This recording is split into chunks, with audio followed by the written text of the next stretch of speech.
So hello and so good to hello, you. Thank you so much for having me. आपकी journey हमने देखी, जी। आपने अपनी journey जी। आपने अपने इंस्टाग्राम पे भी बोला कि आपके दोस्त के ससुराल जैसा है इधर 50 का घर।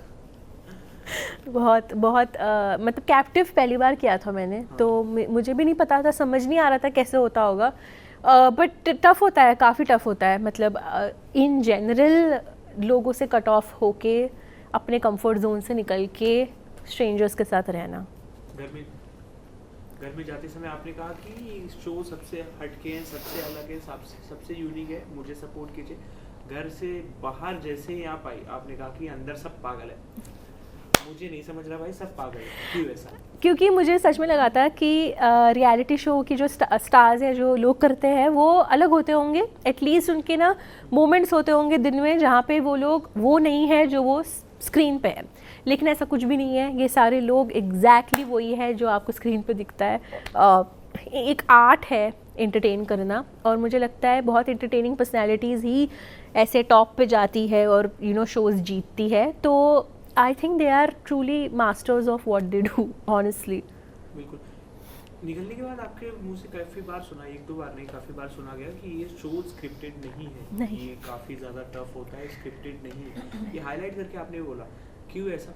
मुझे सच में लगा था कि ऑनेस्टली फर्स्ट टाइम कंटेस्टेंट, मतलब आप ऑडियंस की तरह दिखते हो चीज़ें, हर बार एज एन ऑडियंस लगता है कि यार कोई ऐसे कैसे झगड़ सकता है, कोई क्यों ऐसे बोलेगा, क्यों ऐसे बात करेगा। कुछ तो बोला जाता होगा, कुछ तो डायरेक्शन दिया जाता होगा। फिर मैं वहाँ गई और मैंने देखा नो, इनको यही बातें आती है बोलने, और बहुत अच्छे से ये लोग लड़ लेते हैं एक पॉइंट पे 15-15, 20-20 मिनट। तो मैं काफ़ी हैरान थी कि ये भी कला है, किसी से लड़ना 15-20 मिनट बिना कोई मुद्दे के। ये शो का कॉन्सेप्ट जब ये आई था आपके पास ऑफर, तो आपको इसका कॉन्सेप्ट कैसा लगा था कि 50 लोगों का भसड़ नहीं लगा आपको? मुझे लगा था कि क्योंकि 50 लोग हैं इसीलिए आसान भी हो सकता है, क्योंकि एटलीस्ट 10 लोग तो होंगे जो आपसे वीक हो। करेक्ट, आई मीन लगता है सबको कि कोई तो मेरे से भी ज़्यादा गधा होगा, पहले तो वो हो जाएगा। पर जैसे ही मैं गई तो मैं ही वो गधी थी और मैं निकल गई बाहर। तो 50 लोगों का कॉन्सेप्ट ऐसा लगा था कि हाँ बहुत लोग हैं, बट ये भी लगा था कि चलो कंफर्टेबल होने के लिए टाइम मिलेगा। बट फॉर्मेट ऐसा बिल्कुल भी नहीं है, बहुत जल्दी जल्दी लोग बाहर आ रहे हैं। क्या दिमाग में चल रहा था आपके जब सबको आपने देखा? कोई काफ़ी बड़े नाम है, काफ़ी छोटे नाम भी थे, सब एक ही साथ है। उन दोनों का गेम डिफरेंस अगर आपको करना हो कि क्या किसके दिमाग में चल रहा था? जो लोग बड़े नाम हैं वो लोग अपने कंफर्ट जोन में है, क्योंकि वो लोग काफ़ी लोग लेकर आए अपने साथ जो उनको वोट करेंगे और वो सेफ़ हो जाएंगे। तो मेरे हिसाब से जो लोग नए नए गए थे, सिंगल सिंगल, जिनके ज़्यादा दोस्त नहीं हैं अंदर, मेरे जैसे और भी ज़्यादा है, वो काफ़ी एंजाइटी में जी रहे हैं कि आगे क्या होगा, कब निकाले जाओगे, कब निकाले जाओगे। तो हाँ, basically it's tough for, but मेरे को लगता है कि जो बड़े भी हैं, राइट, जो ग्रुप लेकर आए हैं, उनका भी काफ़ी डिफ़िकल्ट है गेम में आगे बढ़ना, क्योंकि आफ्टर अ पॉइंट तो आपको लड़ना है आपस में। ठीक है, आपने एलिमिनेट कर दिया 20-25 लोगों को जो एक्स्ट्रा है, बट जब आप आपस में लड़ोगे तब मज़ा आएगा कि अब असली रंग निकलेगा लोगों का। आप कह तो रही हो कि आप जल्दी निकल गए, बट आपने निकलने के बाद जो आपने पोस्ट की उसके नीचे के कमेंट्स पढ़े? जी हाँ। तो उसमें यही है कि मैं मतलब आपके फैंस जो है, जो आपको पसंद करते थे, उनका यही कहना था कि मैं आपके लिए, रिद्धि के लिए और उर्वशी के लिए शो देख रहा था या देख रही थी। तो ये जब इतने कम समय रहने के बाद भी जब ऐसे कमेंट्स आते तो वो कितने प्राउड मोमेंट है?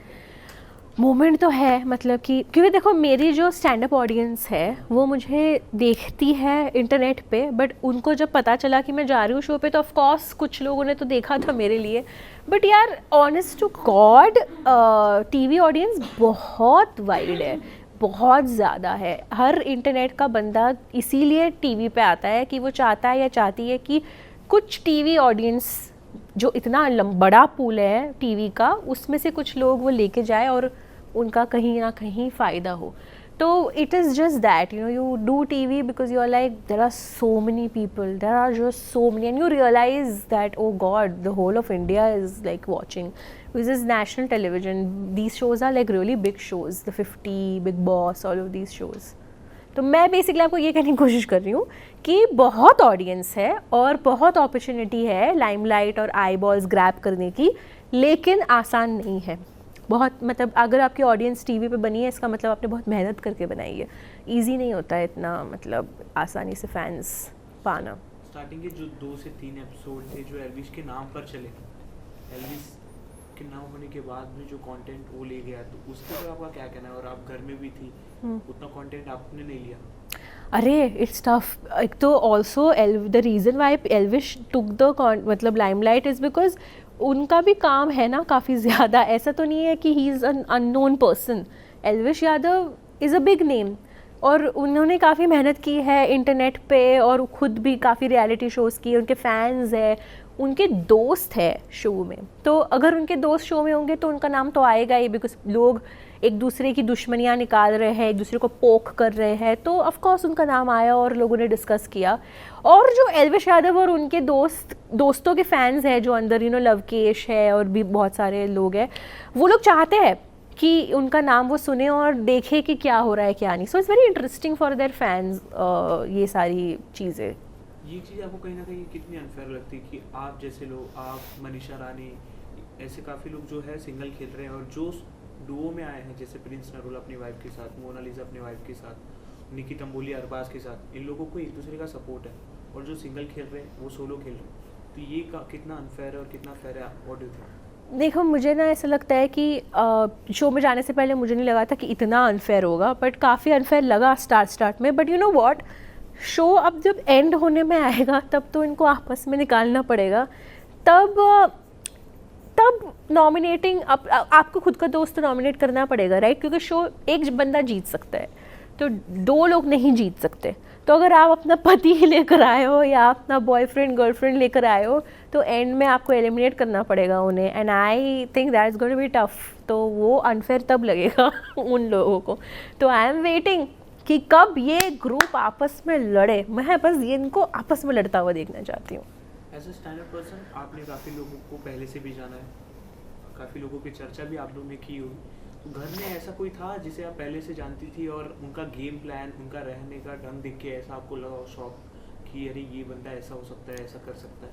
नहीं, सारे लोग वही है जो उन्होंने, जैसे देखो अब जितने लोगों ने 4-5 बार रियलिटी शो कर रखे उनके फैंस जानते हैं कि ये ऐसे ही गेम खेलेंगे, कट थ्रोट रहेंगे, मुंह पे बोलेंगे चीज़ें, इस तरीके से झगड़ा होगा, इस तरीके से, तो वो एग्जैक्टली वैसे ही खेल रहे हैं। जो लोग पहली बार रियलिटी शो कर रहे हैं ना वो कन्फ्यूज़ है, भले ही वो कितने पॉपुलर क्यों ना हो, क्योंकि वो पहली बार कर रहे हैं। तो उनके लिए समझना कि कैसे करना होता है, क्या करना होता है, वो मतलब बेसिकली मैंने देखा कि जिन लोगों ने टीवी भी बहुत सालों तक, जैसे करण पटेल हो गए, बहुत सालों से टीवी कर रहे हैं लेकिन रियलिटी नहीं किया है, तो रियलिटी टीवी में उनको भी काफ़ी कंफ्यूजिंग है। पहले उनको भी टाइम लगा समझने के लिए कि अच्छा ऐसे कलेश होता है क्या, ओ माय गॉड। तो basically it's tough for everybody who is doing it for the first time.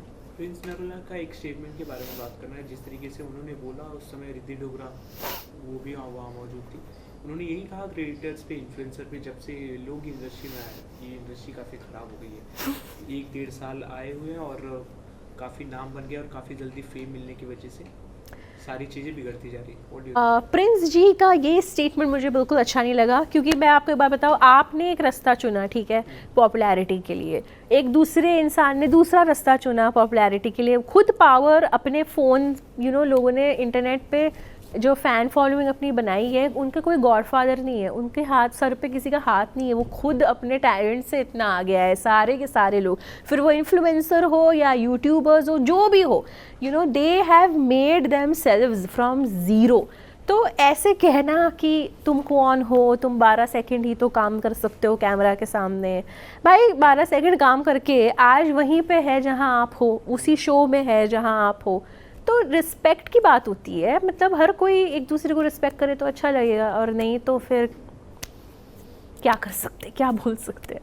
और जिस तरीके से ये लोग का राइवलरी चल रही है रजत और दिग्विजय का, क्या आपको ये रियल लग रही है? क्योंकि इन लोगों ने काफ़ी बार ये रियलिटी शो में झगड़ा करके बाहर मिल जाते, फिर इंटरनेट पे इन लोग की झगड़े होने लगते, फिर इन लोग मिल जाते। तो आपने जब पर्सनली इन लोगों को देखा और ये सारी चीज़ें आपकी आंखों के सामने, तो आपको कैसा लगा? मुझे तो काफ़ी रियली लगी, मतलब अगर एक्टिंग है तो बहुत अच्छे एक्टर्स हैं यार, ये इनको फिर एक्टिंग ही करनी चाहिए। रियल लगी मुझे लगता है उनका ना काफ़ी जोकर बैटमैन वाला सीन है कि एक दूसरे के बिना नहीं रह सकता, तो वो ना लव हेट वाला रिलेशनशिप काफ़ी इंटरटेनिंग है ऑडियंस के लिए, और उनको भी इंटरटेनिंग, मतलब वो भी अच्छे इंटरटेनर्स है तो आप भी हो entertain. I just want to say कि I felt it was very real honestly. मुझे तो नहीं लगा कि ये एक्टिंग कर रहा है, बिल्कुल भी नहीं। पर रजत दलाल को आपके मुंह से स्वीट सुना गया कि रजत दलाल काफ़ी अच्छे इंसान है, तो वो कहीं ना कहीं एक लीडर लग रहे हैं, पर वो एक उनमें काफ़ी ज़्यादा एग्रेशन भी है। हाँ, तो सही जगह पे निकल रहा है एग्रेशन। अग्रेसिव तो बहुत लोग हैं। Rajat Dalal is a leader, lot of leaders in the show, different kinds of leaders, सबकी लीडरशिप अलग है। मुझे रजत दलाल जी की लीडरशिप इसलिए अच्छी लगी क्योंकि वो अपने जो भी उनके ग्रुप के लोग हैं उनको फोर्स नहीं करते कि ये करना पड़ेगा, या ये एटलीस्ट ये मेरा पर्सपेक्टिव था। ये पर्सपेक्टिव गलत भी हो सकता है, बट मेरे पर्सनल ओपिनियन के हिसाब से आई फेल्ट कि दूसरे गैंग्स में थोड़ा बहुत रेपिटेटिव है, राइट, कि यही होगा, ये लोग यही करेंगे, लाइक मतलब कि ये बना के आए प्रॉपर प्लान कि पहले ये at least with the other group and other gang थोड़ा बहुत ऊपर नीचे हो सकती है चीज़ें, तो that's why I like watching the other people. Q card पे जब नाम लिखने की बात आई थी, दिग्विजय ने प्रिंस का नाम लिया, तो आपने ये भी कहा कि आपको ये पता है कि प्रिंस नहीं निकलेगा, तो क्या ये उनकी गेम स्ट्रेटजी है जो नोन है उनके एंड तक रखना है, जो ज़्यादा कम फेमस है एक एक करके ऐसा प्यादे की तरह उन्हें बाहर निकालना है? येस ऑफ कोर्स, बिकॉज उनका स्ट्रॉन्ग सपोर्ट है अंदर, इतने तो लोग हैं उनके, तो कैसे निकलेंगे वो बाहर, वो तो इम्पॉसिबल है। द फनी थिंग इज़ कि दिग्विजय नोज कि ये इम्पॉसिबल है, फिर भी उसने नॉमिनेट कर दिया फॉर द प्लॉट, मतलब जस्ट फॉर द ड्रामा। तो मुझे ऐसे लोग बहुत पसंद है जो बस ऐसे ड्रामा के लिए कुछ कर देते हैं, and you know it's good to watch a show जहाँ पे कोई तो कुछ अलग कर रहा है यार। I mean the whole time अगर हम यही बोलते रहेंगे कि शिव ठाकरे आगे तक जाएंगे, प्रिंस आगे तक जाएंगे, तो क्या फ़ायदा शो देखने का? फिर तो आप तभी देखो जब फिनाले हो रहा है। Why are you even watching ना, ये सारे एपिसोड्स का फ़ायदा क्या? तो हम सभी निकल रहे, तो थोड़ा बहुत मज़ा आता है यार जब आप अथॉरिटी को क्वेश्चन करते हो, इसीलिए मुझे अच्छा लगता है पीपल लाइक दिग्विजय। बिल्कुल। कौन सबसे ज़्यादा अजीब लगा आपको घर में? अजीब नहीं है कोई, सब ऐसी है, मतलब मुझे तो अजीब नहीं, मैं इनफैक्ट बोलूँगी कि इंटरटेनर्स है काफ़ी लोग, मतलब I like Nikki Tamboli a lot, Archana Gautam and Nikki Tamboli very on, ये लोग। हाँ, अर्चना गौतम भी बहुत अच्छा झगड़ा कर लेती है, वो झगड़े में फ़नी होती है, विच इज़ सो फनी। मतलब आप झगड़ा कर रहे हो राइट, तो वो बहुत ही सीरियस होना चाहिए, पर Archana is very funny, so I enjoyed the whole experience. ये आपका स्टेटमेंट है कि आपने ये ऑब्जर्व किया कि पहले धागड़ बंदे बन रहे हैं कि बोल रहे हैं कि रोला है अपने भाई का, और बाद में वॉशरूम के लिए रिक्वेस्ट कर रहे हैं दरवाजे खोल दो। हाँ, वो बेसिकली मतलब कि ना ये लोग जब लड़ते हैं तो रैपर लैंग्वेज जो होती है वो यूज़ करते हैं right, which is very gang, oh gangs, हमारी तो गैंग्स लड़ रही है यहाँ पे, and then you are just like you know acting and behaving very normal, तो आई एम लाइक गाइज क्यों करते हो तुम ये सब? बट ये लोग ऐसी ही है, और मज़े करो यार, ये सारे लोग बहुत ही इंटरटेनिंग है, तो मुझे तो काफ़ी अच्छा लगा you know to see all these people in real life. जो आपके पहले एक कंटेस्टेंट इफेक्ट हो चुके हैं सच, हाँ जी, उन्होंने बाहर निकलने के बाद एक ऐसा स्टेटमेंट दिया कि करण पटेल, जो उन्होंने करण पटेल की वजह से वो बोलते कि वो बाहर निकल गए और उन्हें बूढ़ा कहा कि उनकी उम्र हो चुकी है, ऐसे बाहर निकलने के बाद ऐसे स्टेटमेंट देना क्या आपको फेयर लगता है? वो उसका रिएक्शन है देखो, क्योंकि उसको बहुत अनफेयर लगा। देखो हम सब तो घर के अंदर गए और फिर बाहर निकले, वो घर के अंदर भी नहीं आया, वो वहीं से निकल गया, तो वो बहुत सैड था कि उसके साथ ऐसा, क्योंकि वो परफॉर्म भी अच्छा कर चुका था टास्क में, मेरी टीम में ही था इनफैक्ट। तो मुझे ऐसा लगा कि वो उसका रिएक्शन था कि वो बाहर आया और उसने कहा कि भाई मुझे निकाल दिया इन बुड्ढों ने, तो उसने वैसी, ऑल्सो उसका कल्चर अलग है ना, वो यूट्यूबर है और स्ट्रीम करता है, तो ये लोग रोस्ट करते हैं, मीम्स बनाते हैं, तो basically that's how they communicate, उनका बीफ ऐसे ही होता है। अब द थिंग इज़ कि इन लोगों ने ये शो में इतने कल्चर के लोग डाले हैं और इतने अलग अलग लोग डाले हैं, सिर्फ रियलिटी नहीं, टीवी भी है, ये भी है, वो भी है, तो थोड़ा शौक है मुझे पता है कि काफ़ी शॉकिंग होगा करण पटेल के लिए कि भाई ऐसे कौन करता है, but it's how Vanshaj reacts.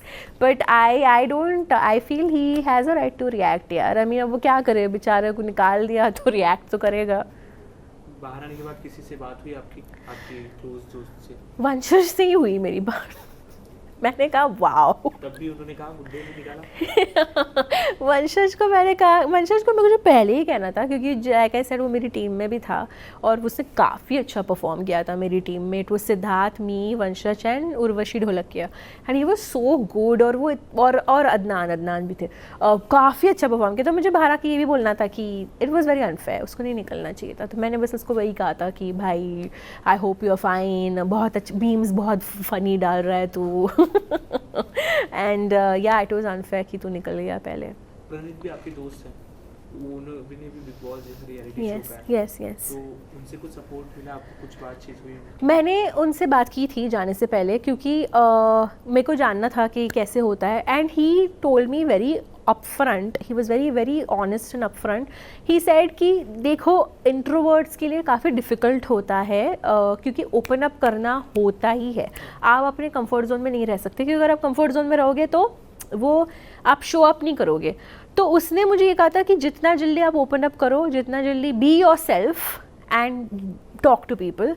I couldn't because बहुत जल्दी ये शो बहुत फास्ट था तो मेरे से एक्चुअली नहीं हो पाया। मैंने उनको आते ही टेक्स्ट किया कि hats off to you, hats off to Munawar, the two comics who done बहुत अच्छा किया आप दोनों ने। It's very tough, it's not easy to do a reality show, so really genuinely hats off to Pranit More and Munawar, but for going so far in their journeys, you know, on Big Boss. The 50K आगे तक कौन जाएगा क्या लगता है? मुझे तो साथ हुए जितने भी गैंग्स हैं ना वो सारे ही जाने वाले हैं, ठीक है, क्योंकि इनके दोस्त हैं तो ये तो जाएंगे ही आगे। मैं तो चाहती हूँ कि सोलो प्लेयर्स भी जाए, मैं तो चाहती हूँ कि वो सपना चौधरी, मनीषा रानी, दिग्विजय ये लोग भी आगे जाए, बिकॉज ये लोग जाएंगे तो ही मज़ा आएगा यार। टॉप 3 अगर आपको बोलूं, यही 3, सपना चौधरी, मनीषा रानी, दिग्विजय और lion ji, top 4।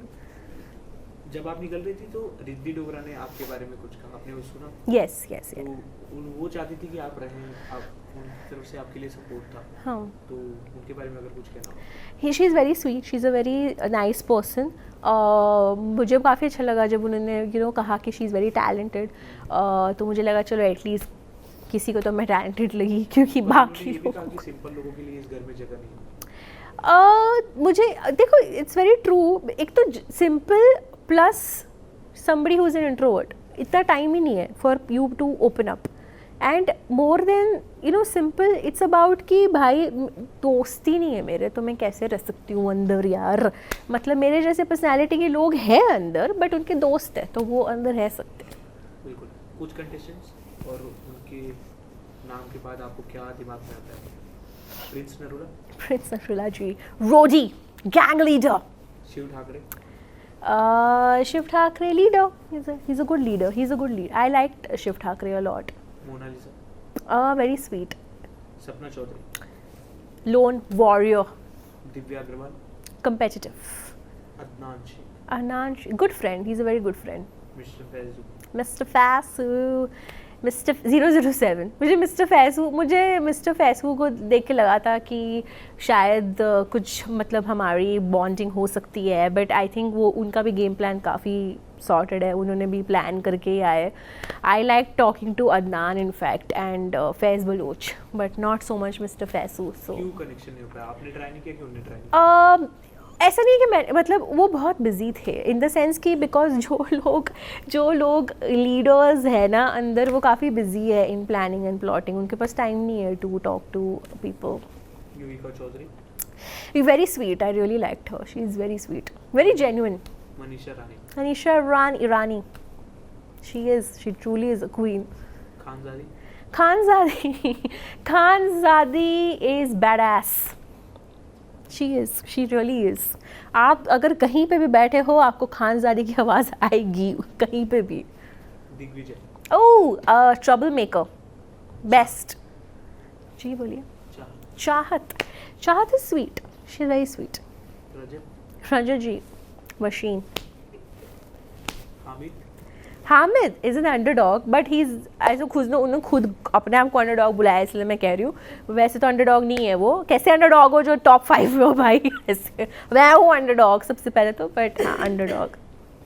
नीलमगिरी very shy. No, she's not shy, but she's confused in the game because I relate. Lastly, Shiv Thakre. Shivit. Oh, Shivit. Shivit is he's a playful boy. तो वो मस्ती कर रहा है गेम में और वो मस्ती करता है और वो मतलब उसकी भी काफ़ी स्ट्रॉन्ग गैंग है अंदर, तो he is also very comfortable. I really want to see all of these people fight it out. Shivit और हामिद को देखकर लोग यही कह रहे हैं कि प्रिंस ने अपने 2 बॉडीगार्ड लेकर आए. आपका क्या है? लोग जो कह रहे हैं, अब लोग कहाँ गलत होते हैं?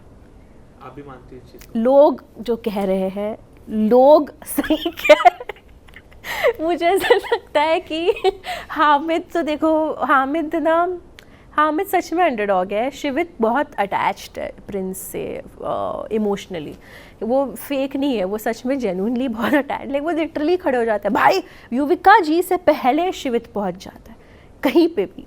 प्रिंस के बारे में कोई ने कुछ भी बोला, युविका जी बाद में रिएक्ट करेंगे, पहले शिवित चले जाता है. मैंने कहा oh my God. And he is like आपने भाई के बारे में कहा. He is very circuit from Munna भाई. तो definitely is very loyal and I think that's good for him. Wow, it's a lovely conversation with you. Thank you. But apart from this, आपने अपने एक शो में ये चीज़ कहा कि आप मिलेनियर, और आपने मतलब एक यूज़ किया था वर्ड, मैं यहाँ यूज़ नहीं कर पाऊँगा, कि आपने एक वर्ड यूज़ किया कि हमने ये गलती की, मैंने शादी नहीं की. हाँ. और मैंने अभी अपने बगल वाली बिल्डिंग में अपने मेरे सामने खेलते कूदते बच्चों की डोलियाँ उठती थी. हाँ हाँ. तो अपनी डोली आप कब उठा रहे हो? अब तो देखो मेरी अर्थी उठ चुकी है इस शो से. डोली क्या उठा, किस लड़के को जाके बताओ मैं कि द 50 से दूसरे दिन निकाली गई हूँ मैं. इतनी अनुकूल ऑरा, माइनस में मेरा ऑरा चल रहा है और आप कह रहे हो शादी कब कर रही हो. यार मेरे को थोड़ा मेंटली रिकवर तो होने दो आप. Thank you so much. Next मैं और सलमान खान जी दोनों ही शादी नहीं करेंगे. पक्का? नहीं मेरी तो हो जाएगी. नहीं मतलब हम दोनों कर लेंगे शादी. इसके बाद कौन सा रियलिटी शो करना चाहोगे? जो भी जियो, जहाँ भी बोले वहाँ. खतरों की खिलाड़ी में? बिल्कुल भी नहीं. ये क्या बात है? खतरों की खिलाड़ी नहीं है आसान यार. और नहीं, बिल्कुल भी नहीं. खतरों के खिलाड़ी इज़ अ जेन्युइन. ऑल्सो खतरों के खिलाड़ी इज़ अ शो जहाँ पे सच में वो सिर्फ ही सेलिब्रिटीज़ नहीं लेके जाते हैं. मतलब मुझे क्यों लेके जाएंगे? मुझे बहुत लोगों ने कहा खतरों के खिलाड़ी. मैंने कहा मतलब मैं आपको सच बोल रही हूँ, वो क्यों लेके जाएंगे मुझे खतरों के खिलाड़ी पे. बट अगर वो लेके जाएंगे तो भी मैं मना करूँगी. बिग बॉस के लिए रेडी हो? Let's go. बिल्कुल. जाते जाते अपने चाहने वाले, अपने दर्शकों के लिए क्या कहना चाहोगे और क्या है पाइपलाइन? जो 5 लोग मुझे देख रहे हैं, जो मुझे चाहते हैं, उन लोगों को मैं ये कहना चाहूँगी प्लीज़ मुझे इंस्टाग्राम पे फॉलो कर लीजिए. पाइपलाइन में कुछ नहीं है, इंस्टाग्राम पे फॉलो करो, वहाँ पे मैं रील्स डालती हूँ. प्लीज़ वो देखो और द 50 ज़रूर देखना, क्योंकि इसके एंड में जो लड़ने वाले हैं ना ये लोग, वही तो मुझे देखना है. I want to see the gang leaders fight it out. Thank you so much. Thank you.